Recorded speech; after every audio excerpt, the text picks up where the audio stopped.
Bonjour tout le monde, bonjour Fanny. Bonjour tout le monde, bonjour Julien. Bon, alors aujourd'hui, comme on peut le voir, on n'est pas sur la Black Edition. Non, puisque la Black Edition nous a encore joué des tours. Elle nous a encore joué des tours. Franchement, on commence à douter réellement de la refaire parce que ça peut quand même nous coûter cher. Et pour rien en plus. Pour rien en plus. Parce qu'en fait, quand on a acheté le véhicule, on savait qu'il y avait des frais à faire. Oui, mais il y avait une chose qu'on n'avait pas porté plus d'attention que ça. Et un ami est passé, nous l'a fait remarquer. Et on s'est dit, ah, là, quand même, ça craint. Et ça touche vraiment au véhicule en lui-même. Donc c'est pas un problème de caisse qui a bougé ou quoi que ce soit. Non, c'est vraiment un truc plus... Ben, ce qu'on peut faire, on peut le faire voir maintenant, avec le modèle de celle-ci.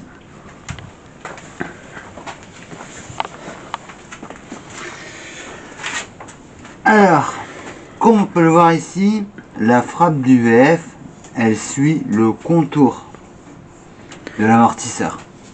Or sur la Black Edition, elle n'était pas placée au même endroit. Et elle était ici. Voilà, donc d'accord, on avait bien vu précédemment que le véhicule avait été...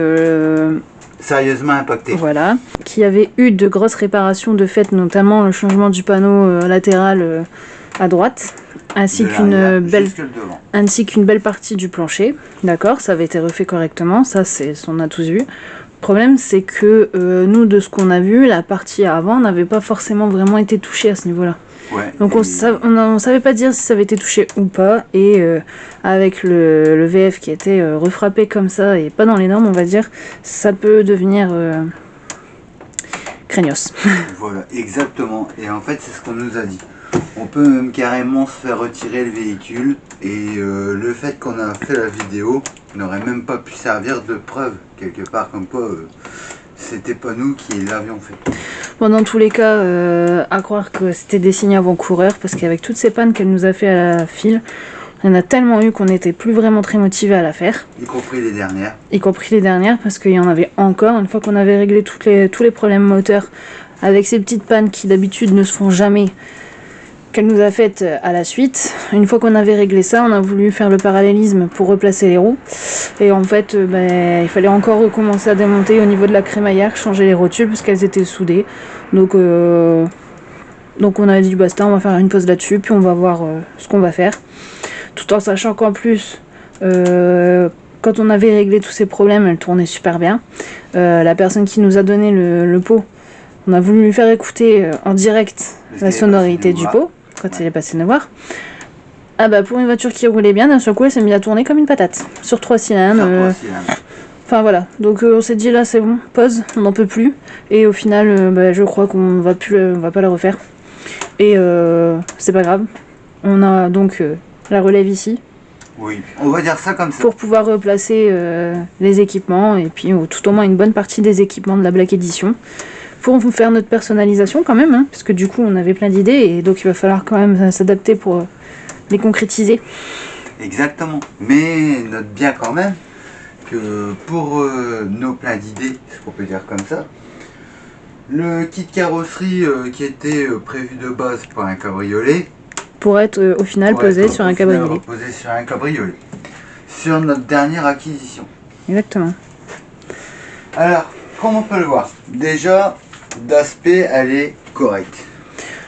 C'est vrai, niveau carrosserie, elle est assez propre. Quelques éclats de peinture, ça c'est normal. Voilà. C'est la teinte aussi qui fait ça, parce que généralement sur les boréales, le vernis il a tendance à claquer plus vite. Ouais, mais regarde sur la tienne aussi, tu vois, c'est un rouge, et le vernis claque aussi facilement. Il y a plusieurs teintes qui... Le vernis est fragile, bon, c'est pas grave ça. Il y a une petite partie ici à refaire, avec la corrosion. Maintenant le pare-choc, on sait qu'on pourra remettre le petit pare-choc qui était prévu à la base pour la Black Edition, mais vu que c'est pour un cab, il n'aura pas été préparé pour rien au final. Exactement. Et il ne sera pas dissocié des bas de caisse, parce que je pense que les bas de caisse on va les remonter sur celle-ci. Tout à fait. Sinon tu vois aussi un intérieur noir dans un cabriolet, c'est pas moche. Et c'est assez rare. C'est assez rare, ça court pas les rues. Bon, un intérieur cuir, par exemple, on en a déjà un du cabriolet noir. Ouais, puisqu'on avait les deux sièges en cuir à l'avant et les deux tissus à l'arrière, mais nous on avait déjà une banquette d'avance pour cabriolet en cuir. Exactement. Donc en fait ça nous permettra de replacer les éléments intérieurs, les équipements intérieurs de la plaque édition dans celle-ci. Pour la sellerie ce sera une sellerie cuir et pour l'extérieur donc on reposera le kit. Donc en fait quelque part la Black Edition va se réincarner dans le cabriolet. Ouais, du moins pour une bonne partie. Bon, à ça, on se doute bien que sur ce véhicule il y a des petites choses à refaire. Oui. Bon, mis à part les petits trucs de carrosserie, bon, le rétro ici il a changé. Bon, la vitre ici est à changer. C'est un véhicule qu'on a racheté en l'état. Bon, elle était accidentée. Ça, c'est un fait. Normalement ici, on devrait pas avoir trop à redresser. On a vérifié au niveau des longerons si les soudures n'avaient pas sauté, comme on avait eu le tour avec la Clio. Et en fait, elle est nickel. Les soudures sont nickel, donc la structure. La structure en elle-même, elle reste saine quand même. Voilà, la structure, elle est saine. Ce sera peut-être juste la traverse là, devant, à redresser un peu. Et peut-être ici la traverse inférieure. Mais ça, on le verra au démontage. L'aile, ça n'a pas l'air d'avoir été trop touché. Le pare-choc, si on va être obligé de le changer parce qu'il a pris un coup. Le capot aussi. Et le capot, parce qu'on voit bien que là, il n'est pas du tout droit. On voit bien qu'il a été croqué là et que là, du coup, il est déformé. Donc autant dire pas grand-chose. Oui, mais après, c'est ce que je t'avais dit aussi. Quand on a rentré le véhicule, on sait qu'on a pu remarquer qu'il y avait aussi un problème de frein à l'arrière ou arrière droite qui restait bloqué. Oui. Mais ensuite, on s'est aperçu en la rentrant que lorsqu'on braquait les roues, ben, généralement il y avait un gros écart de parallélisme. Oui. Et avec le choc, on peut se demander si ça peut venir du berceau. Berceau au triangle. À voir, mais c'est vrai qu'il y avait un petit problème, un gros problème de parallélisme parce qu'une roue partait d'un côté et l'autre roue de l'autre. Exactement. Donc voilà. Après, il y a un niveau mécanique, elle fait un bruit aussi. Un bruit de boîte. Donc un bruit de boîte, je pense que la boîte on va devoir la changer. Par contre, pourtant, pour passer les vitesses, ça va, elle est pas trop...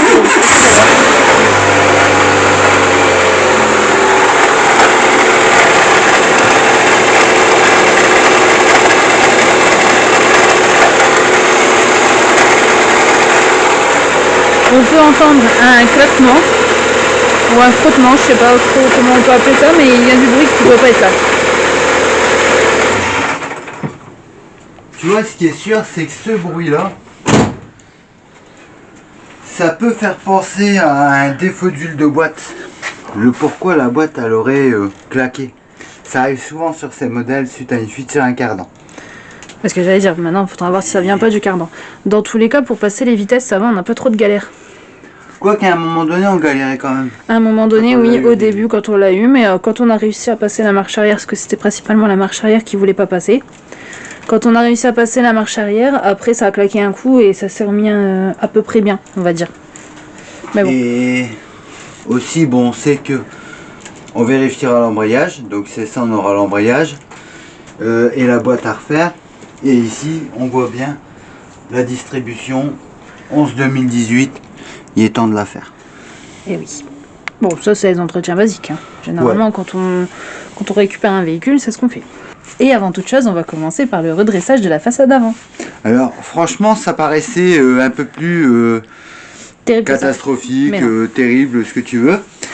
Mais en réalité, on a déjà, d'une part, déshabillé la façade avant. Oui, alors quand on a posé le capot, parce qu'on avait dit on va changer de capot, on avait un capot de cette couleur-là. Quand on a posé le capot qui était posé sur le cabriolet, sur le véhicule dont on a pris le capot, on s'est rendu compte qu'il y avait un décalé qu'on n'avait pas sur le cabriolet. Donc à ça, j'avais dit, l'option, ça serait que le phare il aurait encaissé le choc. Bon, on a bien vu que le phare, oui, il avait bien pris dans les lattes, ça c'est sûr. Mais après, on a vérifié aussi au niveau des soudures. Par exemple, ici, la soudure, on voit qu'elle n'a pas sauté. Là, pareil, ici. Et ce qui est au niveau des longerons, qui est juste derrière et qu'on avait déjà fait voir, ça n'a pas sauté non plus. Du coup, on a fait nos petites vérifications. Alors il s'avère que lors de nos petites vérifications, on a 1,5 cm Ouais. de là à là en écart, Oui. que le reste n'a pas bougé. Mais ici, en revanche, pour cette partie là, on peut voir qu'ici elle a bougé. Oui, bah ça c'est flagrant. Hein. Déjà, ne serait-ce que là, on voit qu'il n'y a pas le même écart qu'il y a là ici. Là, ce qui doit normalement repasser devant. Voilà, c'est ça. Cette partie-là, Voilà. seulement doit être retirée un petit peu. Alors donc, ce qu'on va déjà faire, c'est tout simplement de le redresser ici pour dire de le recoller. Oui.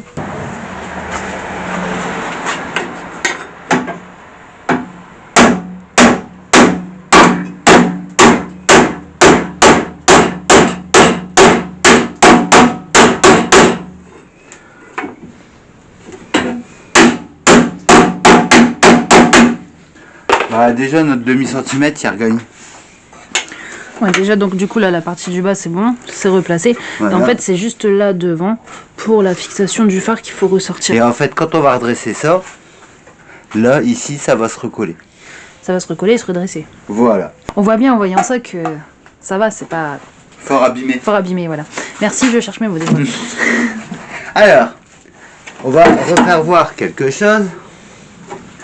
Là, étant donné qu'on a redressé ça, quand on replace notre phare sur les points fixes, les points fixes, c'est-à-dire ici, déjà, et un là, c'est ça.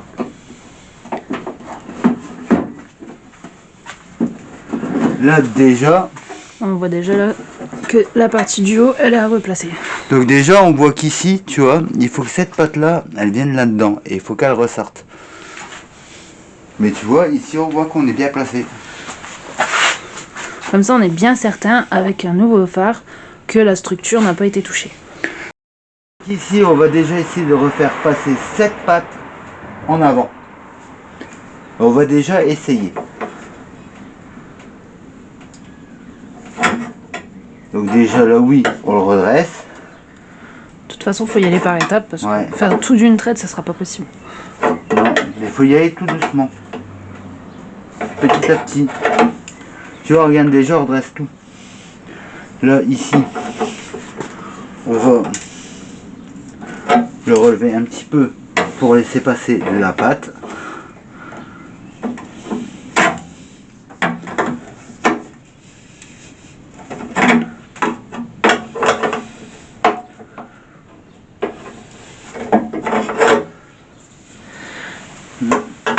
En fait, il faut suivre cette pliure qui est là, pour refaire prendre son angle. Voilà. Donc il faut le replacer sur cette pliure là, et on récupérera l'angle qu'on a de l'autre côté, c'est bien ça? Voilà. Donc ici, on va essayer de le faire sortir.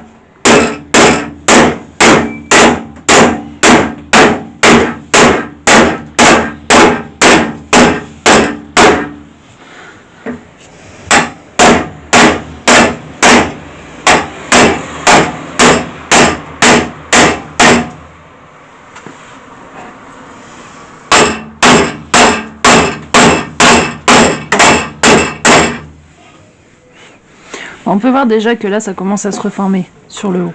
Ouais. L'angle qu'il y avait ici, d'origine.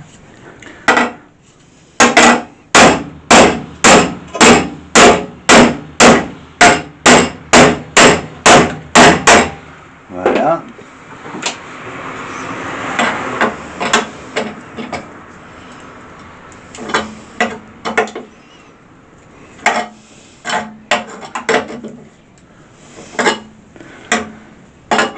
Là, on est déjà Plutôt pas mal. On va vérifier où on en est, mais on doit pas être loin du but. Pour le premier redressage à brut, On a bien la fixation du haut qui se met au bon emplacement. ouais, mais là il faut qu'il recule. Donc en fait ici il faut encore le faire revenir. Parce que ça, c'est au niveau du clignotant, c'est ça? Voilà. Sinon on a un écart.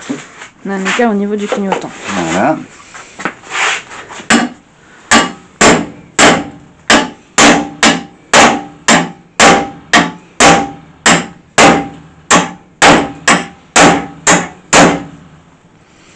Tu vois, en fait, doit il pas faut être qu'on loin retrouve du- à peu près notre ligne. Presque.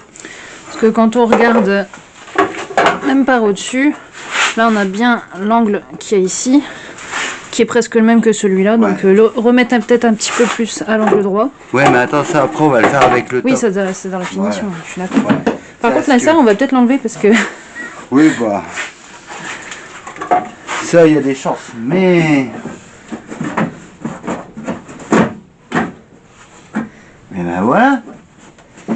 Donc là, on a la fixation au bon endroit, celle-ci Le phare. aussi, et le phare au niveau du clignotant qui est bien positionné. Donc tu vois, après, c'est du réglage. Maintenant, notre fixation qui vient là, En dessous, elle est bien aussi, elle est nickel. impeccable. Donc maintenant, tu vois, on va peaufiner ça, Oui. notre dressage là, avec le top. Alors maintenant, on va raplanir tout ça.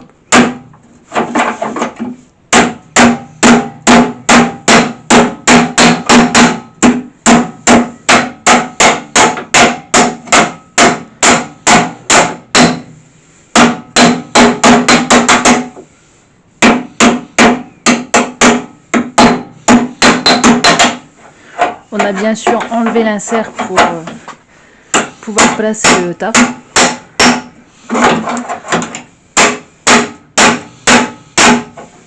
Et voilà. Voilà.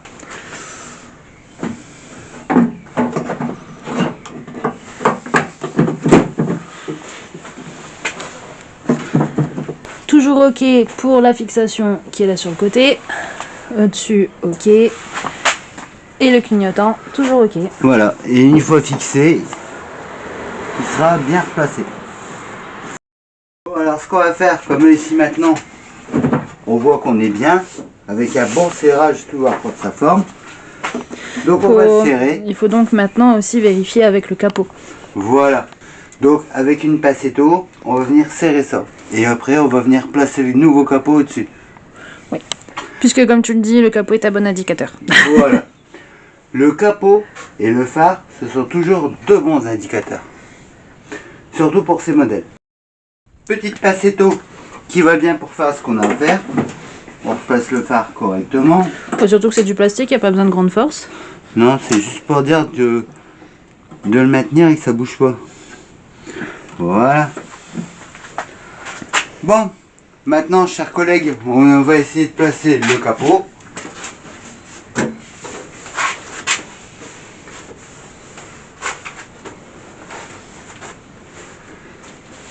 Dirige-le, guide-le, tu le poses juste là-bas. Voilà. Tu vois? Voilà, c'est parce que je fais gaffe de pas abîmer les phares. Bah oui, tant qu'à faire.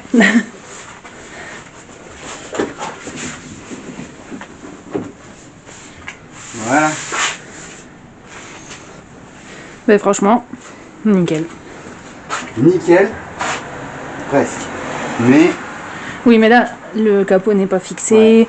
On a les pinces en dessous. On a mis les clans Ouais. aussi pour sinon, les durites. Donc Voilà. forcément, après pas un se petit placer comme réglage et c'est magnifique. Donc voilà. Mais tu vois ici, le phare, il rentre plus. Mais voilà. Comme ça, c'est mieux, tu vois. Bon, quelques petits réglages et on est pas mal. Et niveau redressage, du coup, on peut se dire que c'est bon. Niveau redressage, on peut se dire que c'est bon. Un petit coup de marteau à droite à gauche et c'est réglé. Mais sinon, on est déjà pas mal. On peut se dire que c'est une affaire qui roule, mais presque. Franchement, ouais, tu vois, même le phare, alors qu'on l'a pas réglé, on est presque bon, tu vois. On est toujours pas fixé. Mais franchement, ouais, ça va. Franchement, ça va nickel. Même pour le réglage de capot, en fait, ça a été tout seul. Ouais, ça va bien, c'est juste que c'est bien quand tu le fais à deux, tu vois. Donc c'est encore une confirmation que la caisse n'a pas bougé en soi. Ouais. Voilà, c'est nickel. Donc c'est franchement génial. Pour une fois qu'on a une voiture sans trop de galères. Pour l'instant. Ouais. Je Pour précise. l'instant, ça va. Bah après, mis à part distribution, embrayage, mais franchement, pour cette fois-ci, j'ai pas envie de sortir le moteur. On va enlever la boîte, ouais, puis on va faire la distrib dessus. Ouais. Parce que vu que On va pas se rajouter du travail où il y en a pas besoin. là en ce moment on n'a pas eu de bol, franchement, bon, on va déjà essayer de faire ça comme ça. T'en dis quoi? Bah ouais, écoute. Embrayage, de toute façon, bah, enfin, boîte. Embrayage, on verra une fois la boîte démontée. Vu l'odeur qu'il a, je pense que l'embrayage, on va devoir le changer. Parce qu'en plus, vu que les freins étaient bloqués, Ouais, mais on verra. forcément. Tu sais qu'après ça, il n'y a rien de tel que le visuel. Mais ça, on verra ça une fois qu'on sera sur cette étape. Oui. Bon, franchement, chers collègues, j'ai envie de te dire que pour cette première étape de réparation, on est pas mal. Donc, chers collègues, devant ce beau résultat, on se dit quoi? Affaire à suivre. Affaire à suivre. À bientôt. À bientôt.